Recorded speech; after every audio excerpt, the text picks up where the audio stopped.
Assalamualaikum warahmatullahi wabarakatuh. Kami Salam. dari kelompok 4 Bahasa Indonesia ingin mempresentasikan mengenai artikel kami. Sebelumnya kita perkenalan diri terlebih dahulu. Baik, pertama saya Chandra Faisal Akbar, NRP 5009-2010-27. Kemudian saya Fahriza Ammar Harahap, NRP 58201-186. Lalu saya Muhammad Firdo Kusiawan, NRP 5027201005. Saya Nadine Hadinta, NRP 502-720-10114. Saya Rais Rahmat Ramsajani, NRP 5008-20111141. Artikel kami mengambil judul Pengaruh COVID-19 dengan tata cara beribadah umat Islam di masjid. Yang pertama yaitu ada abstrak. Di sini abstrak terbagi menjadi dua, yaitu bahasa Indonesia dan bahasa Inggris. Di sini saya akan membaca abstrak yang berbahasa Indonesia. Pandemi COVID-19 memiliki pengaruh yang sangat besar dalam kehidupan masyarakat karena penyebaran virus yang sangat cepat.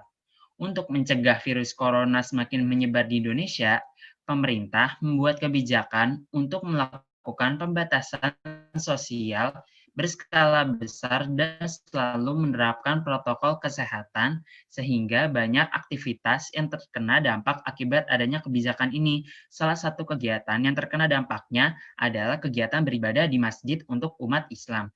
Tujuan dari adanya penelitian ini adalah mengetahui seberapa banyak masjid yang masih mengikuti protokol kesehatan untuk tata cara peribadahan yang diwajibkan pemerintah.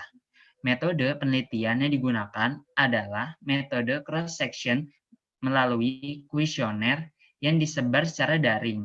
Hasil yang dapat diambil dari penelitian ini adalah dari sebanyak 73 responden ketika diminta untuk menilai protokol kesehatan yang dilaksanakan di masjid daerah mereka, sebanyak 9,6% memilih skala 5, 23,3% memilih skala 4, sebanyak 34,2% memilih skala 3, sebanyak 23,3% memilih skala 2, dan sebanyak 9,6% memilih skala 1.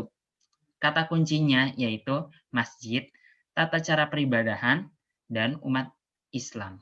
Kemudian di sini ada abstrak dalam bahasa Inggris yang sama saja, hanya diterjemahkan. Baik, untuk selanjutnya adalah bagian pendahuluan.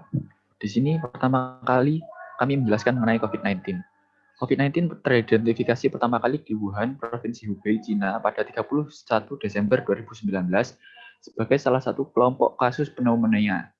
Sedangkan di Indonesia, COVID-19 pertama kali ditemukan pada tanggal 2 Maret 2020. Setelahnya, kasus COVID-19 semakin menyebar luas di Indonesia hingga saat ini.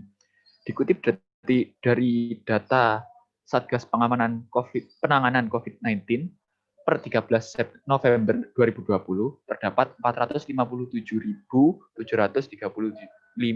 kasus dengan 57.000 kasus aktif, 385.000 kasus kesembuhan, dan jumlah kematian sebesar 15.000 orang. Berdasarkan data yang diperoleh tersebut, pemerintah Indonesia sudah mengambil keputusan untuk memberlakukan pembatasan sosial atau physical distancing yang di kalangan masyarakat, terutama pada tempat umum, tidak terkecuali tempat beribadah. Lalu untuk pelaksanaan ibadah umat Islam, terutama di masjid, terdapat kewajiban untuk merapatkan barisan selama sholat. Hal ini termasuk dalam protokol kesehatan yang tadi telah disebutkan, yang dianjurkan oleh pemerintah. Akan tetapi hal ini bertentangan dengan imbauan untuk melakukan physical distancing selama masa pandemi COVID-19. Lalu diambil sebuah jalan tengah untuk tetap mengadakan pelaksanaan ibadah di beberapa masjid dengan menjaga jarak antar jemaah. Hal ini juga diikuti dengan pemeriksaan masing-masing individu yang hendak melakukan ibadah di masjid. Akan tetapi masih ada tempat ibadah berupa masjid yang tidak mewajibkan pemeriksaan ataupun pembatasan jarak antar umat beragama yang hendak menjalankan ibadah. Apabila hal ini dibiarkan begitu saja, tentu kasus COVID-19 tidak dapat ditekan secara efektif dan malah akan semakin meningkat. Selanjutnya dilanjutkan teman saya. Baik, untuk tinjauan pustakanya, COVID-19. Dikutip dari situs WHO, COVID-19 adalah virus menular yang baru ditemukan Sebagian besar orang yang terjangkit virus ini akan mengalami gejala gangguan pernapasan ringan hingga berat dan akan sembuh tanpa perlakuan khusus. Orang yang berusia tua dengan gangguan medis seperti gangguan jantung, diabetes, dan gangguan pernapasan kronis dan kanker berkemungkinan untuk menimbulkan penyakit yang serius.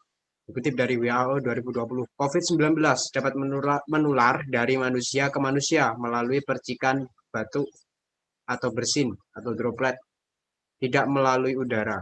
Orang yang paling berisiko tertular penyakit ini adalah orang yang kontak erat dengan pasien COVID-19, termasuk yang merawat pasien COVID-19.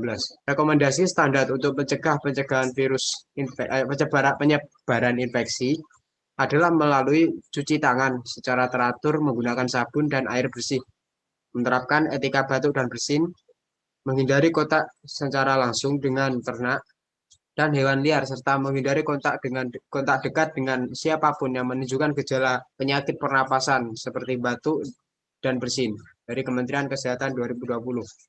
Penerapan ibadah umat Islam di masa pandemi COVID-19. Terkait wabah COVID-19, MUI menetapkan sebuah fatwa mengenai penyelenggaraan ibadah pada wabah COVID-19. Fatwa ini tertuang pada Fatwa nomor 14 tahun 2020 tentang penyelenggaraan ibadah dalam situasi terjadi wabah COVID-19 yang berisi 1. Setiap orang yang wajib melakukan ikhtiar, menjaga kesehatan, menjauhi setiap hal yang dapat menyebabkan terpapar penyakit, karena hal itu merupakan bagian dari menjaga tujuan pokok beragama. 2. Orang yang telah terpapar virus corona wajib menjaga dan mengisolasi diri agar tidak terjadi penularan kepada orang lain. Baginya, salat Jumat dapat diganti dengan salat duhur, karena salat Jumat merupakan ibadah wajib yang melibatkan banyak orang, sehingga berpeluang terjadi penularan virus secara massal. Yang ketiga, orang yang sehat dan yang belum diketahui atau diyakini tidak terpapar COVID-19 harus memperhatikan hal-hal sebagai berikut. Yang pertama, dalam hal ia berada di suatu kawasan yang potensi penularannya tinggi atau sangat tinggi berdasarkan ketetapan pihak yang berwenang, maka ia boleh meninggalkan sholat Jumat dan menggantinya dengan sholat duhur di tempat kediaman, serta meninggalkan sholat jamaah 5 waktu atau rawatib atau tarawih atau id di masjid atau tempat umum lainnya. Yang kedua, dalam hal ia berada di suatu kawasan yang potensi penularannya rendah berdasarkan ketetapan pihak yang berwenang, maka ia tetap wajib melaksanakan kewajiban ibadah sebagaimana biasa dan wajib menjaga diri agar tidak terpapar COVID-19 seperti tidak kontak fisik secara langsung, serta membawa sajadah sendiri dan sering membasuh tangan dengan sabun. Dalam kondisi yang keempat, dalam kondisi penyebaran COVID-19 tidak terkendali di suatu kawasan yang mengancam jiwa umat Islam, tidak boleh menyelenggarakan aktivitas yang melibatkan orang banyak dan diyakini dapat menjadi media penyebaran COVID-19.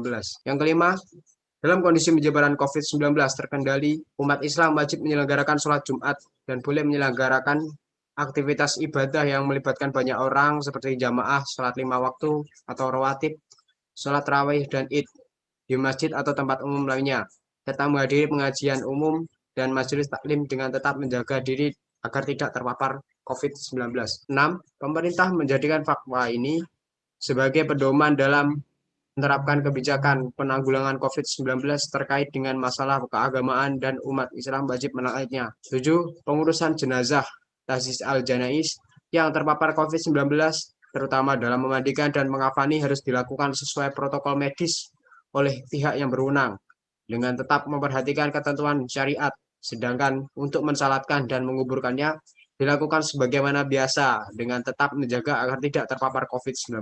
Tindakan yang menimbulkan kepanikan dan atau menyebabkan kerugian publik seperti memborong atau menimbun bahan kebutuhan pokok serta masker dan menyebarkan informasi hoaks terkait COVID-19 hukumnya adalah haram. Yang ke-9, umat Islam agar semakin mendekatkan diri kepada Allah Subhanahu wa taala dengan memperbanyak ibadah, taubat, istighfar, zikir, membaca kunut nazilah di setiap sholat fardu, membaca sholawat, sedekah, serta senantiasa berdoa kepada Allah Subhanahu wa taala. Oke, yang selanjutnya akan dijelaskan oleh teman saya. Survei ini didasarkan metode cross section melalui kuesioner berbasis daring dari beberapa sampel yang terkumpul.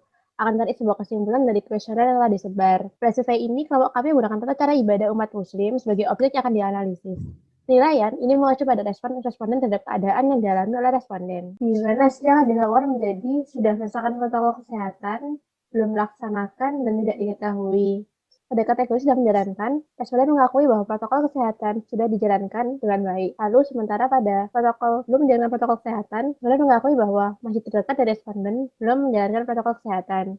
Pada kategori tidak diketahui, responden mengakui bahwa responden tidak mengetahui mengenai pelaksanaan ibadah di masjid terdekat. Dan selanjutnya adalah hasil dan pembahasan dari kuesioner ini. Pada grafik pertama, mengenai pertanyaan, apakah masih ada pelaksanaan kegiatan beribadah di masjid terdekat rumahmu?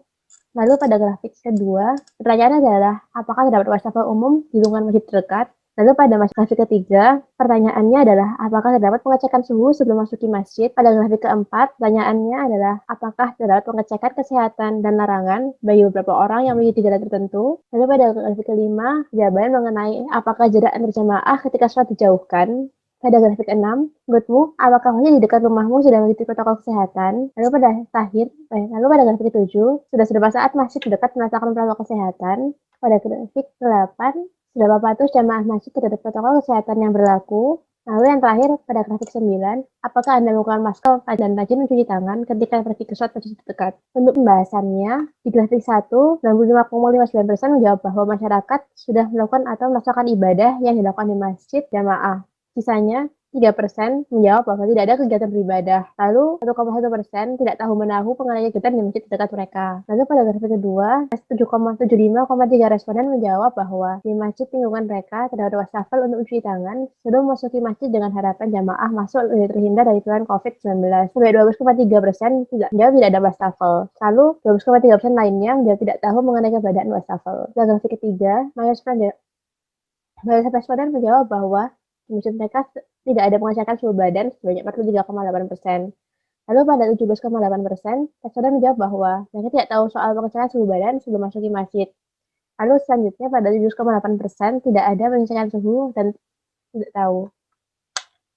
Pada grafik 4, terdapat 32,9% orang menjawab bahwa pengecekan kesehatan dan larangan bagi yang mengalami gejala tertentu. Lalu pada 34,2% orang menjawab bahwa tidak ada pengecekan kesehatan. Lalu 32,9% lainnya menjawab bahwa tidak tahu terkait adanya pengecekan kesehatan dan larangan bagi yang mengalami gejala tertentu. Lalu pada grafik kelima, sebanyak 71,2 responden menjawab bahwa masjid mereka tidak ada kegiatan sholat berjamaah dengan merenggangkan saf barisan. Lalu 21,9% lainnya menjawab bahwa saf tetap didapatkan meskipun berlangsung friendly. Dan 7,5% lainnya menjawab bahwa tidak tahu menahu mengenai perenggangan saf atau bahasa saat sholat jamaah di masjid. Lalu pada grafik 8, responden memiliki skala 3 dari 0,5. Ini adalah skala 1, banyak 9,6%, skala 2, 23,3%, skala 4, 23,3%, dan skala 5, 9,6%. Lalu pada grafik 9, responden menjawab bahwa 54,8% menggunakan masker. Lalu 27,9% menjawab bahwa tidak menggunakan masker.